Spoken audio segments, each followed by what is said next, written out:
제 사람 인사합시다. 사랑하고 존경하고 감사합니다.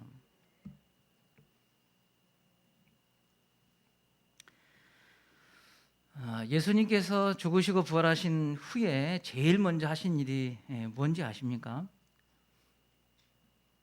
예수님께서 죽으시고 부활하시고 난 다음에 제일 먼저 하신 일, 그것은 제자들을 찾아가셔서 그의 다시 살아나심을 나타내 보이시는 일을 하셨어요. 성경을 보시면 여러분 막달라 마리아와 다른 마리아 많은 사람들이 무덤에 찾아서 예수님을 만나잖아요. 예수님이 만나 주신 것이죠. 그들에게 부활을 지금 알려주시는 거죠. 베드로를 찾아가시고 요한을 찾아가시고 다 예수님의 부활을 알리신 거예요. 부활하셔서 그 많은 일, 아주 중요한 일들이 되게 많으셨을 건데 왜 이 일을 가장 먼저 하셨느냐 하면 그것이 너무나 중요한 일이기 때문에 예수님께서 먼저 하신 것이죠. 왜 이 일을 먼저 하셨느냐 하는 거죠. 여러분, 그때까지 제자들은 십자가 앞에서 고난 앞에서 흩어지는 믿음이었습니다. 잘 아시잖아요. 겟세마네 동산에서 예수님 체포될 때 다 제자들 떠나갔잖아요. 사랑 고백하고 주와 함께 죽겠노라고 다짐했는데 고난 앞에 역경 앞에 다 떠나가 버렸단 말이에요. 그들의 이 믿음이 이런 것이었습니다. 그래서 예수님께서는 부활하시고 그들을 찾아가시면서 제자들에게 진짜 믿음을 심어주기를 원하신 거예요. 사람이 죽었다가 살아나는 법은 없습니다. 그리고 죽은 사람이 다시 돌아오는 법도 없고 우리 힘과 능력으로 그분을 데려올 수도 없는 거예요. 이건 전적으로 죽은 사람이 살아나는 것은 우리 힘으로는 안 되고 하나님의 능력으로만 가능되는 것인데 십자가에서 죽으신 예수께서 살아나셔서 자기들 앞에 서 있는 거예요. 자, 이 사실 앞에 제자들은 부정할 수 없는 거예요. 부정할 수 없어요. 이거 말도 안 되는 일인데 실제로 자기 눈앞에 일어나서 버젓이 서 있는 것입니다. 여러분, 그러니까 이 도마 같은 사람은 내가 직접 내 손을 가지고 예수님 옆구리 창자국과 못자국에 손을 넣어봐야 내가 믿겠다고 그 말을 할 정도인 거예요. 믿을 수 없는 이런 상황인 것입니다. 이런 상태에서 예수님께서 부활을 알리기 위해서 찾아간 것은 그들에게 믿음 주시기 위한 그런 조치입니다. 제자들은 이 예수님의 부활을 경험한 예수님을 보고 예수님이 하나님의 아들이신 것과 그리고 예수님께서 말씀하신 것처럼 생명의 길을 지나가는 유일한 길이 바로 예수 그리스도다 하는 사실을 믿어지게 되는 역사가 있었던 것입니다. 여러분, 결국 이 귀한 사실, 예수가 그리스도가 되시고 예수는 유일한 생명의 길이 되신다, 이 귀한 사실을 간직하고 지금 보유한 그런 기관이 어디냐? 그럼 바로 교회입니다. 교회. 우리 세상에 보면 규모도 크고 사람도 많고 아주 지식인들이 다 모여있는 기관들이 참 많이 있어요. 그런데 그런 기관이라 할지라도 여러분, 생명의 길을 지나가는 이 진리를 보유하지 않았어요. 저 산골에, 아니 여 시골에 교회가 바로 이 진리를 갖게 된 것입니다. 이 교회가 이 진리를 받아서 사람들에게 이 전할 수 있는, 이 전하는 사명을 주께 받은 것이죠. 이것은 교회의 여러분 책임이요 의무입니다. 마태복음 28장 19절 20절 말씀을 읽겠습니다. 그러므로 너희는 가서 모든 민족을 제자로 삼고 아버지와 아들과 성령의 이름으로 세례를 베풀고 내가 너희에게 분부한 모든 것을 가르쳐 지키게 하라. 볼지어다 내가 세상 끝날까지 너희와 항상 함께 있으리라 하시니라. 아멘. 여기에는 교회가 하는 일들이 쭉 나와 있죠. 여러분, 교회가 세례를 베푸는 일을 합니다. 하나님의 말씀을 가르치는 일을 하고요. 성도 한 사람 한 사람이 그 말씀을 따라 지켜 살도록 교회가 책임과 의무를 다 하고 있죠. 여러분, 왜 교회가 지금 오늘날에도 세례 베풀고 말씀 가르치고 성도들이 그 말씀대로 살아가도록 격려하고 그 일을 합니까? 우리가 이렇게 하는 궁극적인 목표가 뭡니까? 여러분, 그것은 제자 삼기 위한 것입니다. 예수님의 제자를 삼기 위해서 세례를 베푸는 것이고요. 예수님의 제자를 만들기 위해서 하나님의 말씀을 가르치는 것입니다. 여러분, 하나님의 말씀을 가르치는 데서 그치는 것이 아니라 그 말씀이 그의 생활이 되도록 하는 게 바로 예수님의 제자를 만드는 일이다 하는 것입니다. 결국 여러분, 교회의 사명은 예수님 제자 만드는 것이 교회의 사명입니다. 여러분 보시는 것처럼 우리 다시교회는 핵심 가치가 있습니다. 살리고 세우며 나누는 생동하는 공동체, 이런 교회 만드는 것이 우리 다시교회의 목표입니다. 여러분을 보시면 이 핵심 가치, 살리고 세우며 나누는 생동하는 공동체를 우리가 만들어가기 위해서 우리에게는 운동, 이 333 부흥운동이라는 이 운동이 있죠. 아마 이 333 부흥운동을 처음 들어보신 분이 아마 계실란가 모르겠어요. 그런 분들은 우리 교인 아니면 제가 이해를 해드리겠지만, 우리 교인이 아니신 분들, 우리 교인이신데 처음 들어봤다 하신 분들은 반성을 하셔야 됩니다. 이 333 부흥운동이 있다는 거예요. 여러분, 333 부흥운동은 뭐냐? 이 살리고 세우며 나누는 생동하는 공동체를 만들기 위해서 우리가 목표 300명의 예수님의 제자를 목표로 하고 있어요. 300명의 예수님의 제자. 사실 여러분, 300명이 될지 300명이 넘어갈지 그것은 몰라요. 그러나 우린 사람이라는 것이 딱 목표를 정해야 되는 거예요. 자, 1년에 내가 1,000만 원을 저금을 하겠다. 목표가 있어야 1,000만 원 모으지. 있으면 모으고 없으면 말고 이렇게 하면은 1,000만 원 안 모이지잖아요. 사람이 구조가 그렇게 돼 있다고요. 어떤 목표를 딱 세워놔야 돼. 1년에 성경 1독 딱 목표를 세워놔야지. 시간 되는 대로 읽으면 1독도 하고 3독도 하고, 그럼 가만 보면 흐지부지예요. 그냥 끝나버려요. 목표를 세우는 거죠. 이 300명의 예수님의 제자라는 것은 우리의 나아갈 목표인 것입니다. 이게 목표. 주일학교에서부터 어린들까지 300명의 출석하는 교인이 될 수 있는 것이고요. 또 우리 다시 지역이 지금 사는 인구가 한 3,500명 정도 된다고 합니다. 천천히 이제 숫자가 줄어들겠죠. 이 300명은 어찌 보면 이 다시면에 살고 있는 사람들의 11조와 같다, 이런 생각을 제가 갖습니다. 11조. 여러분, 11조는 내 모든 수입의 전부가 다 하나님의 것인데, 그것이 하나님의 것이라는 것을 인정하는 표가 11조잖아요. 이 지역에 살고 있는 모든 사람이 하나님의 백성들인데, 먼저 우리가 부름을 받아서 300명으로 하나님 앞에 대표합니다. 그런 의미로 제가 이 300명의 예수님의 제자를 길러낸다, 이렇게 지금 써놨어요. 그리고 30개의 기도 광주리가 필요하다, 이렇게 했어요. 30개의 기도 광주리. 기도는 기도인데 기도 광주리라고 표현했죠. 여러분, 광주리는 뭐 하는 거예요? 용도가 뭐예요? 광주리를 머리에 쓰고 다니는 사람 없지요? 광주리는 뭐 하는 거예요? 담는 데요. 담는 데 있어요. 300명의 예수님의 제자를 담아야 되는 거예요. 담은데 30개의 기도 광주리에 나누어서 담는 거예요. 여러분, 이 일을 위해서 뭐가 필요하다? 기도가 필요하다. 기도가 필요해. 성도들이 이 일에 마음을 모아서 기도하자 하는 그런 말이에요. 그러면 어떻게 우리 예수님의 제자를 만들기 위해서 기도할 건가? 이 세 가지의 기도 제목. 한 가지는 교회가 생명으로 가득한 교회. 그리고 교회의 역동은 성령의 역사에 있습니다. 그래서 성령이 각 사람 가운데 역사하시는 이 일이 일어나도록. 이 일은 교회 안에서뿐만이 아니라 성도들이 예배가 끝나고 여러분 가정으로 돌아가서, 직장으로 돌아가서 그곳에서 경건의 능력을 나타내는 교회. 이게 이제 333 부흥운동입니다. 결국 우리 다시교회는 목표가 뭐냐? 살리고 세우며 나는 생동하는 공동체를 통하여서 예수님의 제자를 길러내는 것이 우리 교회의 목표인 것이죠. 여러분, 어떤 사람이 제자를 길러내는지 아십니까?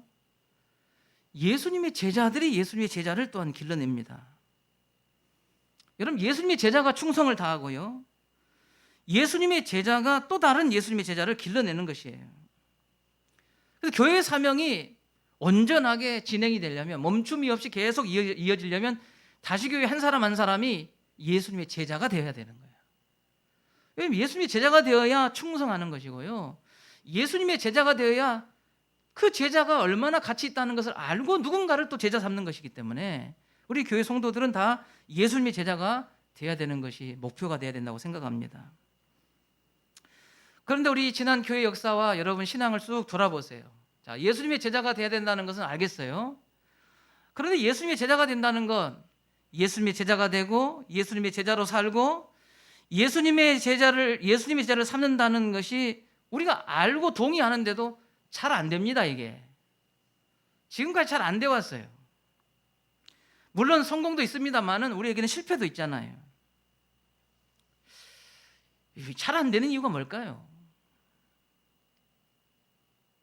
목사님 믿음이 없어서 잘 안 됩니다. 예, 맞아요. 그것도 저는 이유라고 생각을 합니다. 그런데 저는 이 성도들이 제자로 살기를 원하고 또 그렇게 살고 싶은데 잘 안 되는 이유가 우리 성도들 속에 이 제자에 대한 몇 가지, 제자라고 하는 것에 대한 몇 가지 오해들이 있는 것 같아요. 우리 성도들을 쭉 돌아보니까 제자가 뭡니까? 하고 말하면 이 제자를 우리가 몇 가지 오해하면서 이 제자를 이해하는 것 같아요.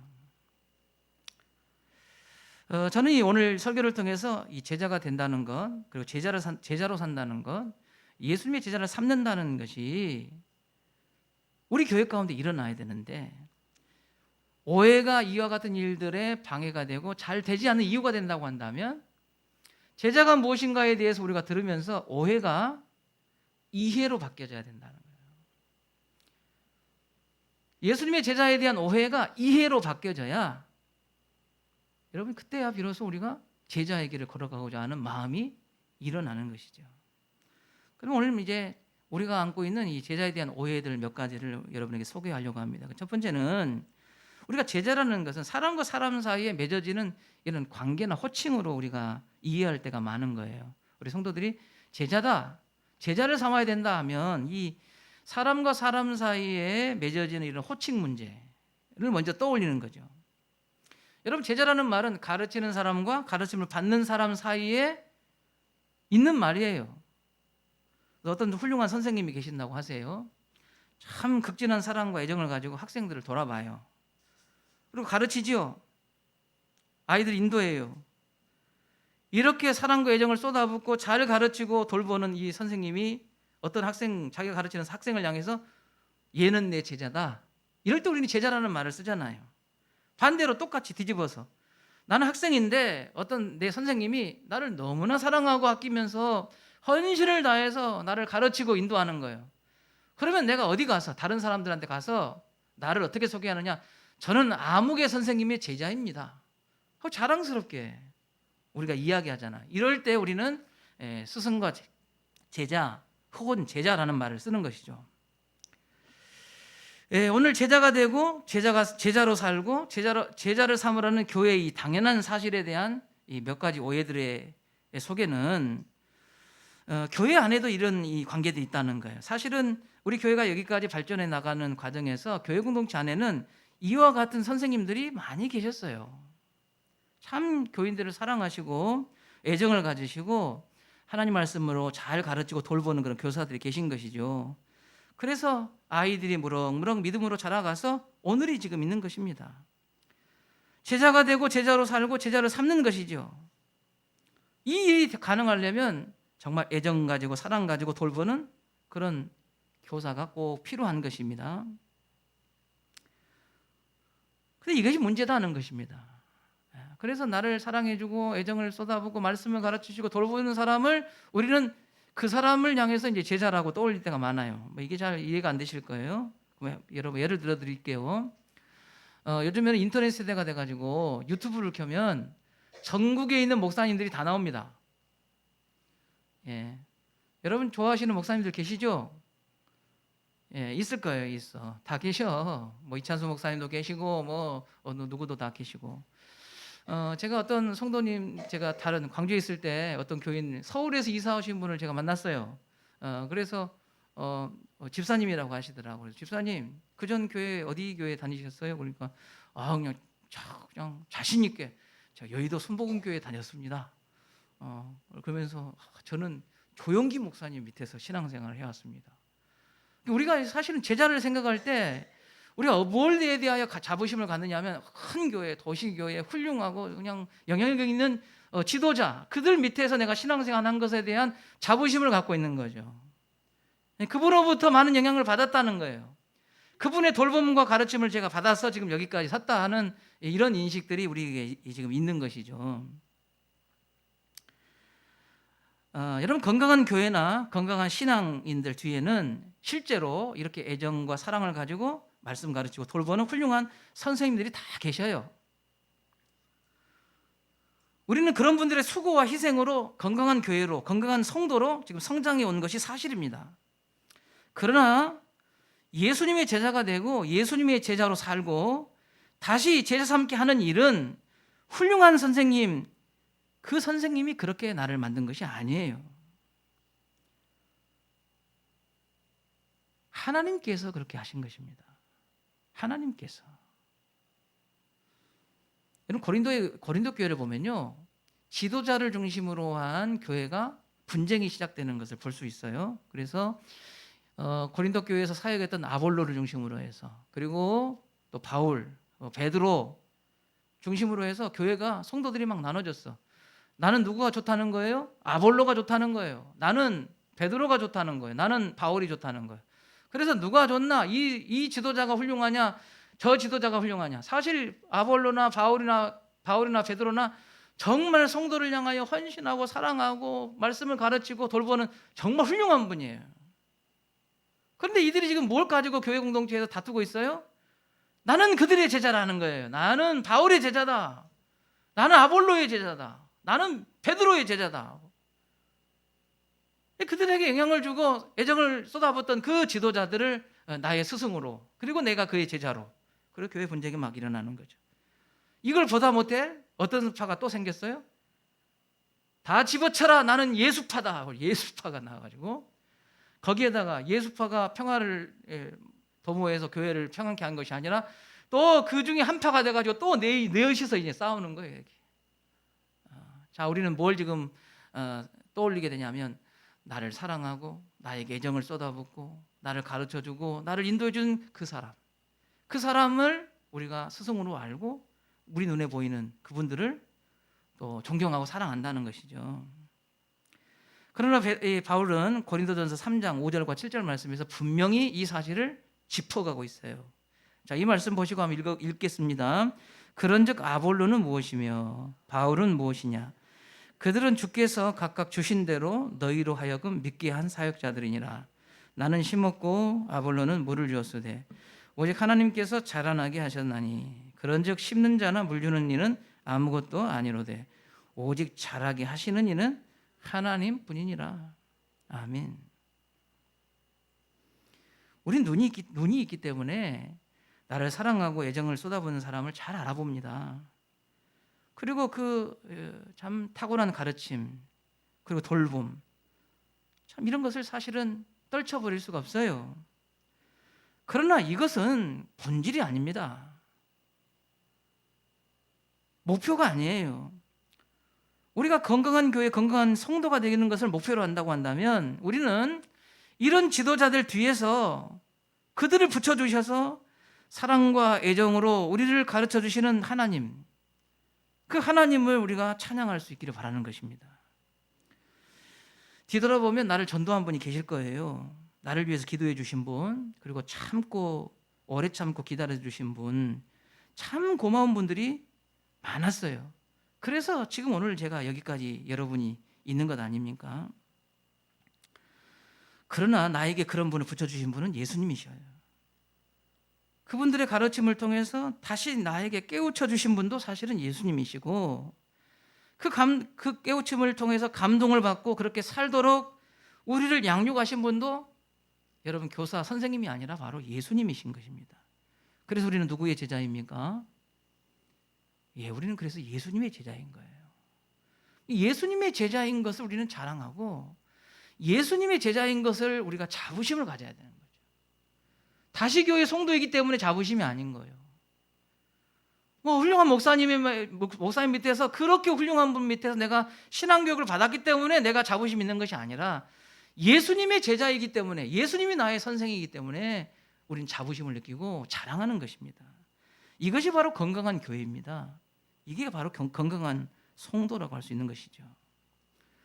두 번째, 우리의 오해 속에는 이 제자라는 개념이 우리가 정보를 전달하고 지식을 전달하는 것으로, 전수하는 것으로 이 제자를 우리가 이해할 때가 많아요. 그런데 우리가 신약 성경의 제자라는 말을 잘 살펴서 정리해 보면 이 제자라는 의미는요, 어떤 의미가 더 크냐면 전수자라는 의미가 더 큽니다.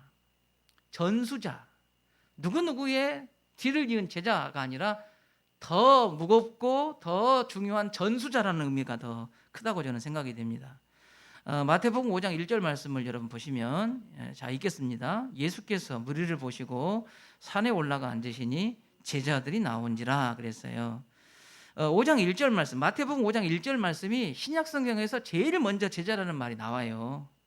예, 그리고 영어로 뭐 디아스포라, 디사이플스라든지, 또 헬라어로는 마데타이라는 말에서 이제 나왔어. 여원이 거기서 나옵니다. 근데 이 말이 어서부터 뭔 뜻이 뭐냐? 배우다, 익히다 이런 뜻이에요. 제자다 그런 말은 배우는 자, 익히는 자, 이런 뜻이겠죠. 뭐 추종자 이런 뜻입니다. 그런데 이 신약 성경에서 이 제자라는 말은 단지 예수님의 견해나 사상을 습득하고 그것을 추종하는 것을 제자라고 말하지 않아요. 이게 충분하지 않습니다. 그것만으로는. 그럼 신약 성경은 제자를 뭐라고 말씀하시냐? 그 이상의 의미를 지금 신약 성경은 말하고 있어요. 저는 신약 성경 전체의 의미를 제가 종합해서 제자가 뭐냐 이렇게 말한다면 그들은 예수의 전수자들이다. 이렇게 말하는 게 좀 적합하지 않나. 예수의 전수자들이다. 여러분 사진을 보시면 이 김대석 장인이라는 분이에요. 지금 부채가 이제 접었다 폈다 하는 게 접선 부채라고 부르더라고요. 이 담양에서 3대째 이 접선 부채를 만드시는 분입니다. 그래서 아버지가 접선 부채를 만드셨고 어렸을 때부터 어깨너머로 아버지 만든 걸 보고 있다가 자기가 이제 그 일을 이어받았어요. 근데 또 이제 거의 80이 되어 가는데 그 아들이 또 이 일을 이제 이어받아서 3대째 이 접선 부채를 만드시더라고요. 오직 수작업으로 뭐 기계를 쓰지 않고 자동화된 기계를 쓰지 않고 일일이 손으로 다 만들고 그리고 뭐 이런 다 수작업으로 하기 때문에 옛날 전통 방식 그대로를 이제 거쳐서 부채를 만들어요. 그래서 나라에서 이 귀한 자산을 보존해야 되겠다 그렇게 결정을 하고는 이 김대석 씨를 무형문화재로 지정이 됐어요. 무형문화재가 되면 돈이 이제 월급이 나와요. 매월 이제 연금이 나오고 그걸 잘할 수 있도록 그렇게 하는 겁니다. 아버지로부터 어렸을 때부터 뭘 배웠느냐면 여러분 부채를 만들려면 좋은 대나무를 먼저 골라야 돼요. 좋은 대나무. 담양이니까 대나무가 많잖아요. 흔한 게 대나무지만 그 중에서도 부채로 적합한 대나무를 이 선정하는 그런 안목. 어렸을 때부터 계속 배운 거죠. 살을 쳐내는 것, 살 쳐내기 좋은 대나무의 재질을 만들고 또 거기를 이제 화선지를 붙여야 되니까 좋은 종이를 골라서 전통적인 방법으로 풀을 만들어내서 그걸 붙이고 그리고 거기에 그림이나 글을 그리는 그런 작업들, 다듬는 작업들, 이런 또 중간중간에 술을 놓아서 이렇게 만들어내는 모든 과정들, 이런 모든 과정들, 그리고 그것뿐만이 아니라 이걸 만들기 위해서 여러분 그냥 뚝딱 만들어요. 낫 하나로 만든 게 아니더라고요. 여러분 면 만들 때는 낫 하나로 다 깎고 조이고 다 하셨지만 그 부위에 맞는 작은 도구부터 시작해서 큰 도구까지 직접 그 도구를 만들고 심지어는요 자기 아버지가 썼던 칼이 있어요. 칼이 이렇게 큰 칼이었대. 근데 그 아버지가 얼마나 많이 대나무 부채를 만들었는지 요만해져 버렸어요. 닳아져 가지고 자기가 그걸 쓰고 있어요. 또 근데 얘는 너무 작아지니까 새로 또 그 장비를 만들어서 계속 그 아들한테 물려주는 이런 모습들을 제가 봤어요. 그 아버지가 이 접선 부채를 만들면서 꿈꿔왔던 세상, 그리고 이것이 보존되기를 원하셔서 간절한 후계자를 찾았던 그런 마음들, 그 고스란히 그 아들이 이제 계승자로 이어받게 되었더라고요. 여러분 이 오랜 세월이죠. 그냥 되어진 게 아니에요. 참 오랜 생활 동안 아버지의 꿈이 아들에게로, 그 아들에게서 또 아들에게로 그 꿈이 이어지고 이 부채가 세상에게 주어졌을 때 얻어지는 모든 긍정적인 효과들을 꿈꾸면서 이 작업을 계속한 것이죠. 여러분 계승자라는 것은 그런 의미입니다. 계승자라는 것. 그러니까 여러분이 예수님의 제자는 계승자염이라는 것은 단지 예수를 안다, 배웠다 하는 것에서 끝나는 것이 아니라 그 예수를 계승하기 위한, 예수의 계승자가 되기 위한 여러 방법과 절차와 그 과정에 쓰여지는 모든 고통과 인내, 모든 것이 다 들어있는 것이 예수의 계승자, 예수님의 제자라는 의미 속에 들어있는 것이죠. 너무 쉽게 그냥 예수님 제자, 나도 예수님 제자 될래요 라고 하는 이제 그런 의미보다는 너무나 사실은 책임 있고 막중한 그런 의미가 예수님의 전수자, 예수님의 제자라는 말 속에 들어있는 것입니다.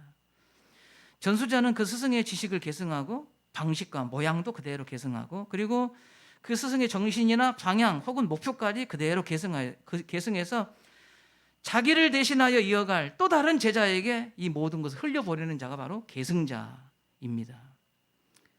예수님의 12 제자가 바로 그런 사람이었고 70명의 제자들이 그런 사람이었어요. 마가의 다락방에 모인 120명의 제자들, 그들이 바로 전수자들이었고, 그리고 그들에 의해서 탄생한 유대와 사마리아와 유럽 교회, 각 그 교회에 세워진 모든 제자들도 다 예수님의 전수자의 삶을 살았습니다. 예수님께서 12 제자를 부르시고 그들에게 하나님 나라를 그대로 전수하신 거예요. 그래서 그들은 예수님의 전수자가 되었고 예수님의 전수자로 살다가 예수님의 전수자를 또 삼는 것을 목표로 인생을 살다가 하나님의 품에 안긴 것이죠. 이것이 바로 예수님의 제자의 의미입니다.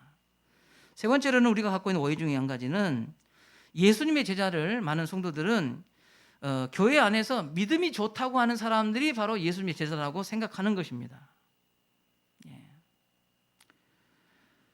많은 성도들이 예수님의 제자의 의미가 예수님의 전수자라는 의미가 있다고 한다면 이건 아무나 못하는 거예요. 나 같은 사람은 못하는 거예요. 왜냐면 나는 첫째는 자격도 안 되고, 자격이 안 되는 게 뭐예요? 믿음이 없다 그 말이에요. 그럼 믿음이 있다 하더라도 예수님이 제자들처럼 저렇게 헌신하고 수고하고 살라고 생각하니까 엄두가 안 나는 거예요. 그래서 나는 안 돼, 나는 안 되고 빼놓고 그럼 누가 해?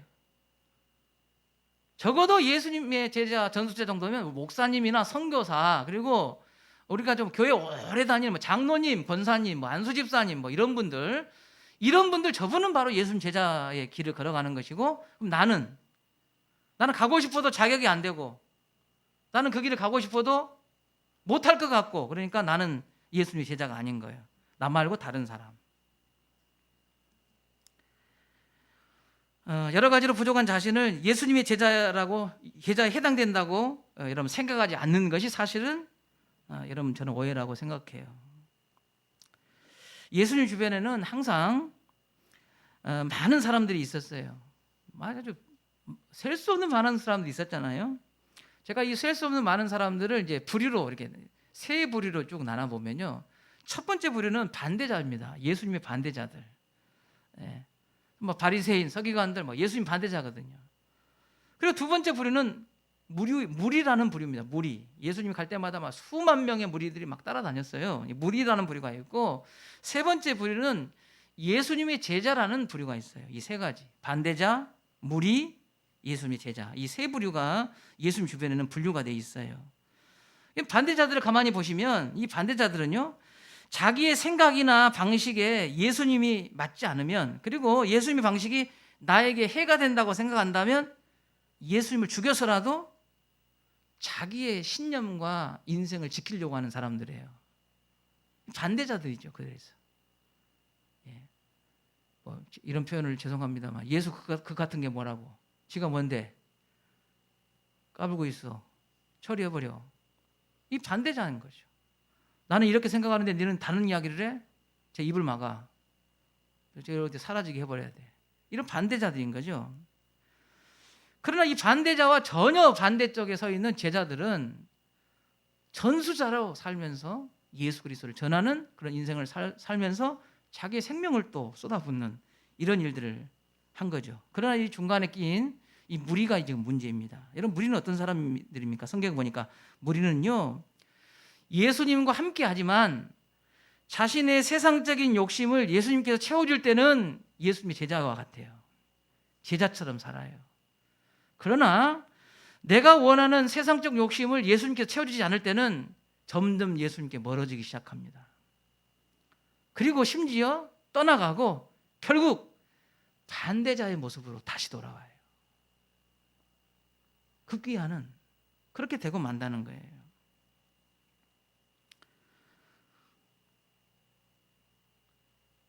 여러분은 어떤 사람들입니까? 예수님의 반대자입니까? 아니면 예수님의 제자입니까? 과연 여러분은 어떤 사람입니까? 우리가 인정하고 싶지는 않지만 10년 이상, 아니 30년 이상 교회를 다녔어도 10년 동안 30년 동안 여러분 나는 반대자도 아니고 제자도 아닌 사람일 때가 많아요. 여러분 제자도 아니고 반대자도 아니면 나는 뭡니까? 요한복음 6장 66절 67절 말씀을 보십시다. 66절 67절 읽겠습니다. 그때부터 그의 제자 중에 많은 사람이 떠나가고 다시 그와 함께 다니지 아니하더라. 예수께서 12제자에게 이르시되 너희도 가려느냐. 여러분 이 요한복음 6장에 있는 말씀은요, 6장 1절부터 오병이어의 기적이 시작이 됩니다. 그래서 빈들에서 예수님께서 물고기 2마리 보로택 5개로 수만 명을 먹이시죠. 그 일이 있고 난 다음에 그 다음 날이에요. 예수님께서 배를 타고 저 먼 지역으로 가니까 사람들이 막 예수님을 찾으러 다녀요. 그러다가 배를 타고 저 건너로 갔다는 소식을 듣고 쫓아가서 예수님을 만납니다. 그러자 또 많은 병자들 그리고 뭐 사람들이 막 예수님을 따라다니기 시작한 거예요. 예수님이 그들을 다 자리에 앉히셨어요. 어제처럼 오병이어의 기적을 행하신 것처럼 자리에 다 앉히신 거예요. 자, 그리고는 뭘 했느냐?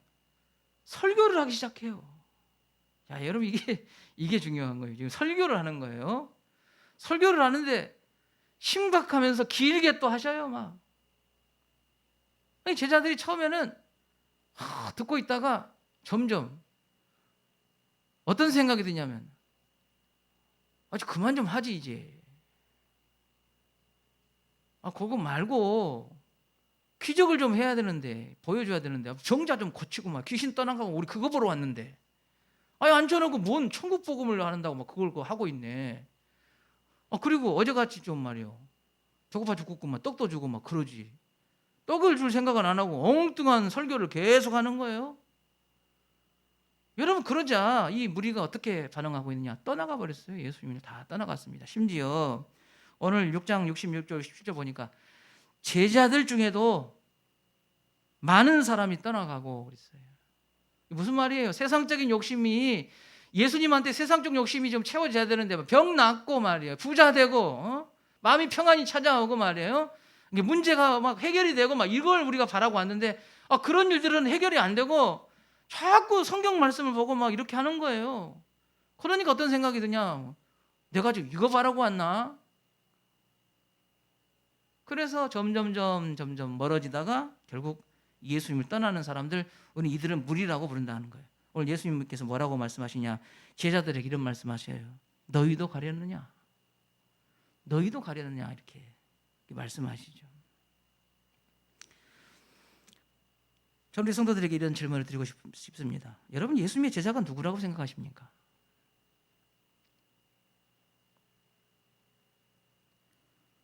저는 다른 사람이 아니라 목사님, 선교사님, 뭐 장로님, 뭐 10년, 50년 이상 신앙생활하면 그분이 예수님 제자가 아니라 바로 구원받은 자가 예수님 제자입니다. 구원받은 자가 되어 구원받은 자답게 살고 다른 사람의 구원을 위하여 수고하고 애쓰는 자, 그들이 바로 예수님의 제자요. 그들이 바로 예수님의 전수자들이죠. 여러분, 어느 날 여러분에게 죽음이 성큼 다가올 수도 있어요. 저도 마찬가지고. 항상 우리가 뭔가 건강 이상이 있으면 제일 먼저 걱정나는 게 뭐예요? 큰 병 아닌가? 그런 걱정하잖아요. 몸이 좀 이상이 있고 머리가 이렇게, 저는 고개를 한쪽으로 하면 좀 어지러워요. 이렇게 한쪽으로. 그러면 저는 뭔 생각을 하겠어요? 뇌가 좀 이상한가? 뇌가 좀 이상한 거 아닌가? 또 배가 좀 소화가 안 된다. 속에 이상한 게 들어있어서 그런 거 아닌가? 그러면서 또 이제 소설을 쓰잖아요. 이거 암이 나 죽으면 어쩌냐, 어쩌까 뭐 이거는 이런 생각하잖아요. 여러분, 우리에게 죽음이라는 순간이 어느 때 어떤 시간에 우리에게 다가올지는 아무도 몰라요. 우리는 다 그렇게 나를 받고 사는 사람들 아닙니까? 그러나 예수님의 제자는요, 어느 시간 어느 순간에 어떤 방법으로든 내가 내 생명이 떠나가도 나는 십자가 의지해서 천국에 들어간다는 확신과 믿음이 있는 자가 바로 구원받은 사람이요, 그가 바로 제자예요.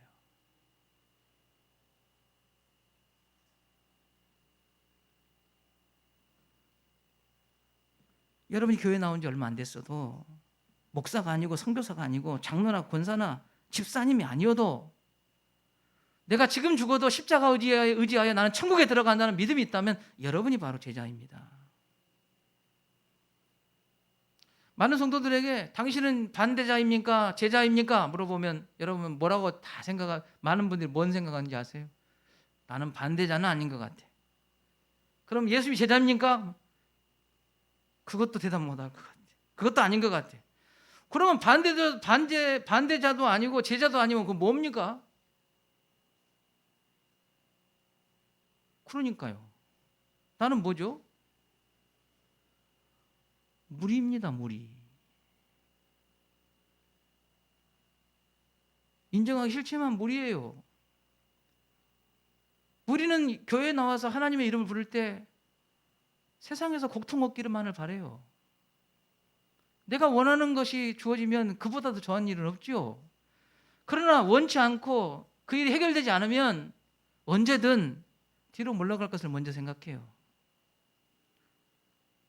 주를 위해서 기꺼이 희생한다? 그것은 믿음 좋은 사람이나 하는 것이고요, 나는 아니다 그 말이에요.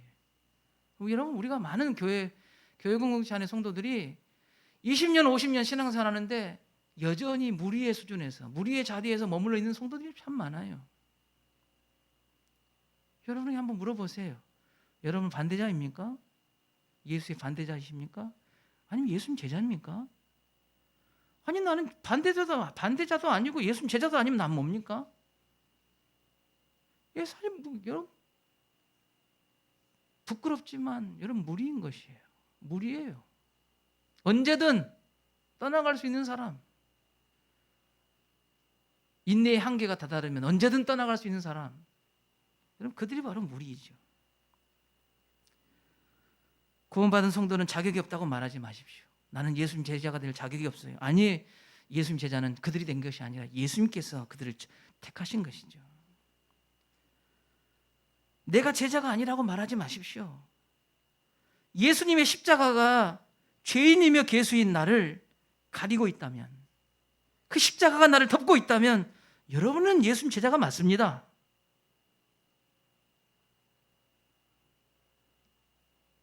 오늘 이 설교를 통해서 우리 다시교회 성도들이 제자에 대한 새로운 관점이 생기기를 바랍니다.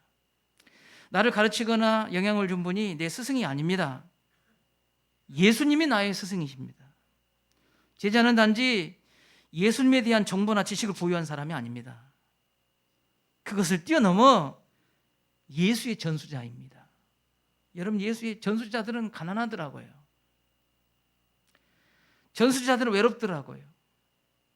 어떨 때들은 전수자들은 세상의 손가락질과 비아냥을 당하더라고요. 그런데 그가 전수자인 이유는 그런 가난과 외로움과 비아냥을 개의치 않고 그것을 흘려보냈기 때문에 전수자가 된 것이에요. 바로 그 구원받은 자가 예수님의 제자요 전수자인 것입니다. 사랑하는 다시교회 성도 여러분, 예수님의 제자가 되십시오. 그리고 예수님의 제자로 사십시오. 그리고 여러분을 통해서 또 다른 예수님의 제자를 삼으십시오. 그런 의미에서 우리는 하나님 나라가 임명한 무형문화재와 같습니다. 하나님 나라가 나에게 임명한 예수님의 전수자로 지정한 무형문화재예요. 여러분 집에 가서 거울 보면서 이야기하세요. 나는 하나님 나라의 무형문화재다. 나는 천국의 전수자다. 여러분 한 주간 이 말씀이 여러분 마음속에 살아있기를 바랍니다. 반대자, 제자, 아니 그도 아니면 우리는 무리일 뿐입니다. 우리 다수교회 모든 성도들이 예수님의 제자로, 천국에서 임명한 무형문화재로, 예수님의 전수자로 살아가시기를 주의 이름으로 축원합니다. 하나님 감사합니다. 우리 다수교회 모든 성도들을 예수의 십자가로 불러주시고 그 십자가로 덮어주시고 하나님 나라 백성으로 우리를 세워주신 것 감사합니다. 하나님께서 이 모든 일들을 만들어내기 위해서 우리에게 사랑과 애정을 가진 교사들을 붙여주셨고, 나를 위하여 기도하는 사람을 붙여주셨고, 오래 참고 기다리는